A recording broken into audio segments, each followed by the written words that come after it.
Do you pray Yes, daily? try to. What do you pray for? Peace of mind. You do, huh? Good. You feel disturbance of mind? Yeah. You do. If it's not too private, what does it disturb you? It's the world in general. The way it's structured. Not the way the world itself is structured physically, but the way man is structured society. I say go back to gravity. Right. But you're not finding fault with the Creator, I suppose. No. Whether he structured wrongly or something. No, He did okay. It's a man.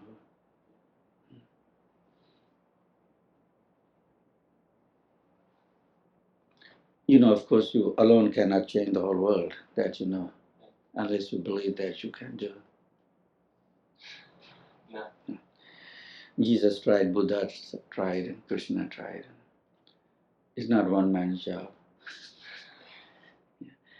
But long back I'd heard that whatever you want, let it start with you.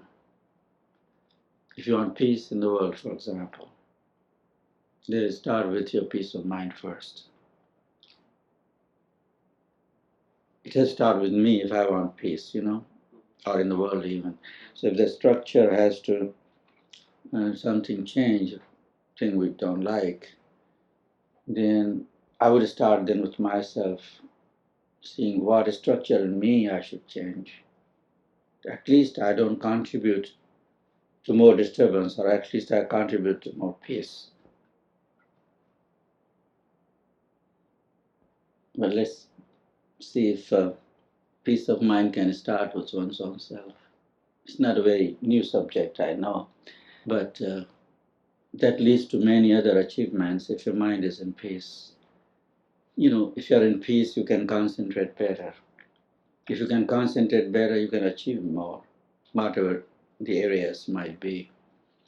With a disturbed mind, achievement is long overdue because concentration is suffered. Disturbed mind cannot one-pointedly seek out what it wants. Naturally, peace of mind is just not for its own sake. Then we extend the idea for enlightenment and God realization or the salvation, for which also peace of mind is a must. It's not that God comes first and then comes peace. Would be nice to hear, but it doesn't work that way. Mind has to be relaxed and peaceful, one-pointed, for any worldly or spiritual achievement. Some have called it meditative serenity. You know, the ways of looking at the world, and each one has his own view. Right or wrong, we see the world as we choose to see. Choice is your and mine. Not that world is not badly structured by man. I'm not disagreeing with that point. Whether it's air pollution or nuclear or any social, political things. But the question is, if you and I are waiting till the world structures itself by you and me and others in the right way, it's quite a long way to go, and we may not achieve while we are living. In that sense alone, we choose to see the world as we choose to see, right though. Let's assume nobody's wrong. Even then we see differently. This being the perspective view of each one's psychological makeup. You're choosing to see the world, though it may be the right way of looking at from your angle. But that may not be the only perspective of the world. In other words, I'm coming to a point that if I want to see the world, I want to see, and that's the way it is, let's say structure is not right. Even I could say that. 1,000 things, I can make a list. And they're wrong. Except probably me, you know. The one who thinks he is never wrong. That's the problem with the peace of mind. The one who wants peace of mind wants to see the wrong outside, which may be there. I'm not saying it's not there, but also is with me too, or the one who thinks. So what my question is that people are wrong in my view or your view or somebody's view, or the government is wrong, or the society is wrong, or some institutions are wrong, structure or systems. Then how do I be compassionate to anyone? They are wrong, they should be changed and punished or whatever. Where does the compassion fit in? In other words, how I to cultivate that they're wrong, but I want them to be right. How can I be compassionate? You're being with people in compassion, you are being what they feel. That's compassion if I'm right. What they feel, how they look at it, how they are in their situation, in conditions they live in, that you're compassionate to them as they are. Not that you're accepting it. That compassion is being with them as if. So compassion has no meaning. You have to see their whatever weaknesses or wrongs and deformities, whatever. And naturally, you're not accepting that, but at the same time, you're being them as if. That's compassion, otherwise it has no meaning. As if you're being sad with the sadness and, so on. If it's compassion on the surface, that's a courtesy. That's not the real compassion. In other words, if truly you become compassion, as I understand, I think the view of criticism ends. To me, that's an experience. In other words, if I then don't criticize, analyze, or find wrong in a sense, then my whole view changes, you see, of the world.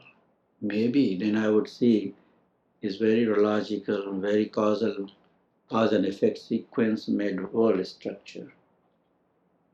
So we have made it as we are. That at the same time, till you have peace of mind, you have to live in the world too. And I cannot live in the world without being compassionate. I'll beat my children all the time otherwise. They're so naughty. Understand what I'm saying? A family structure, I'm saying, supposing. If I'm only critical, analytical, this child is not doing well, that's not doing well, he's wrong, she's wrong, you know what I mean? And if I don't hold compassion, I cannot live with my children. You see my point? As a human being, as a fellow being, I cannot live with my neighbors or my countrymen or my friends if I'm not compassionate. It will disturb me if I lose my compassion. That's my experience. That if I lose my compassion, I feel disturbed. Everything disturbs me. Everything, or at least what goes wrong. How will you meet with the wrongdoers? So how do you deal with compassion on a multi-level? Well, good question. I believe in reality, meaning realism, and practicality. So being practical and real, at the same time, I always know inside that they are ignorant or imperfect. They will do their wrongs. I should have a large heart and be compassionate. At the same time, do my duty and meet with people as they are, expecting them to be perfect, but not with a rod in a hand, but with a love in the heart. That gives me a long rope to live. You see my point? That's my experience.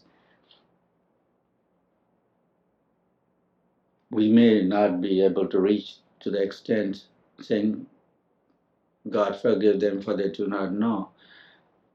We know that they do not know. Or whatever they know. So my compassion would be not in the surface, but being with them at the same time hoping, praying that they be better. And then I contribute, this comes the third point. Then I contribute in the sense what my duty is, what are my propensities or my temperaments, or what I could do under circumstances, and that much I'll be satisfied with if I can do it. Maybe that time may not come that I see the world changed, but at the same time, I have peace of mind. I have these three ingredients. One, knowing the reality and practicality of how I or others are, taking the imperfection to be a reality for the time being. I be compassionate till they change. not the rod in my hand, psychological aggression, I wouldn't believe. It needs patience. I've learned this in my working, that I do my duty, whatever it is. Have patience, have compassion for all. Where they need help, help if you can. And wait for God to do the rest. It may not be on your head, everything. You see, that's only the case that when we bring everything on our head that we lose a peace of mind. We can only do what we can do, what our capacities are God-given propensities, temperament, nature. Understand this revolutionary thought to change the world. I lived through that years. It doesn't work that way. It's a good thought. It doesn't work that way. Love for people, patience, compassion, doing one's own duties, leaving the rest unto the God. This brings a peace of mind. Try it.